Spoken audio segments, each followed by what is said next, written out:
Thank you, Representative. Further discussion, Representative Post. Thank you, Madam Speaker. A question to the carrier. Question to the carrier. Does the carrier yield? Yes. He does. Thank you, Representative. How and who will enforce to make sure the companies in question are maintaining X amount of employees or employee hours? First, let me thank you for the question, and thank you for giving it to me a few moments ago, so I had a chance to think about it a little bit. This will be a tax return is a declaration by a taxpayer of their tax status and of what they believe they owe, and then of course they separately would make payment in accordance with the schedule that the law requires.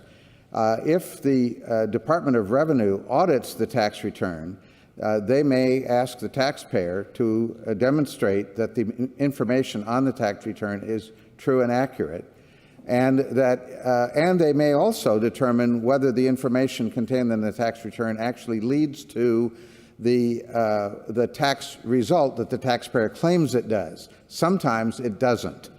Taxpayer makes one declaration about what the tax is, but the information on the return would suggest some other number.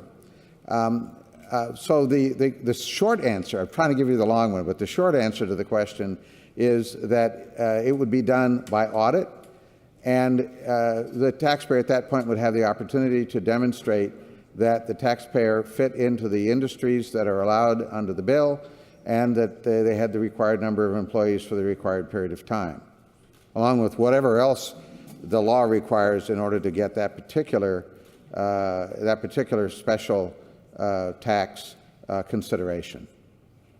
Thank you. No further question to the bill. To the bill. Thank you, Madam Speaker. Madam Speaker, House Bill 2060A requirement that businesses maintain 10 employees in each pay period throughout the year would place the smallest of Oregon's small businesses and my friends in the agricultural community at a competitive disadvantage to those companies that are a lot larger and the ones that they actually compete with, those larger corporations. In many of our communities, as has already been stated, as much as 80% and more of the small businesses will see an increase in their taxes if this bill were signed into law. And I wanted to give us a specific story or two on my district, House District 25, which is Newburgh, St. Paul, and Kaiser. In Newburgh, which is a little bit of a smaller town than Kaiser, there are approximately 850 businesses. 778 of those businesses all fit into the first category of this bill.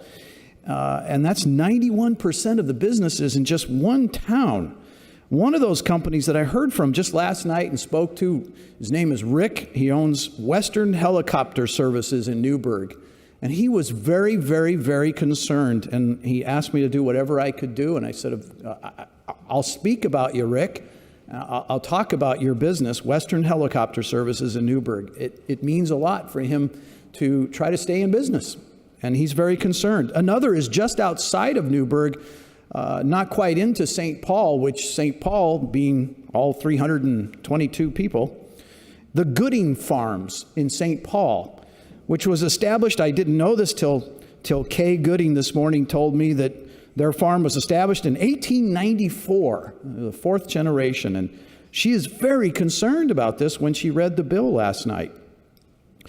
Small business is already struggling in Oregon, it really is, and I was elected to help everybody in my district to prosper, and that means small business in a big way, because small business is what drives Oregon. Small business is Oregon, not really the bigger companies. Small business is the heart and soul of Oregon.